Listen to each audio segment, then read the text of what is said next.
नमस्कार बंधू भगिनींनो, आपल्या सगळ्यांचं सहर्ष स्वागत आहे स्वास्तिकम या माझ्या चॅनलवर। आज मी आपल्यासाठी तिरुमला तिरुपती श्री व्यंकटेश्वर बालाजी चे जीवनचरित्र व महात्म्य याच्यातील पुढील कथा घेऊन आलेली आहे। तरी आपण सगळ्यांनी श्रवण करावे।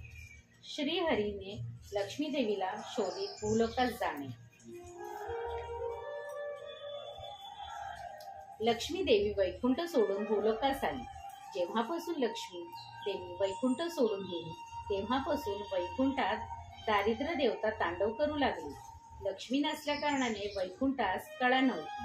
जेथे लक्ष्मी देवी नसते तेथे दारिद्र्य देव वास करीत असतो आणि तेथे नेहमी अनर्थ घडत असतात। या कारणाने वैकुंठवासी लोक श्री महाविष्णू जवळ येऊन विनंती करू लागले, हे महाप्रभो, लक्ष्मी देवी शिवाय वैकुंठ शून्य आहे।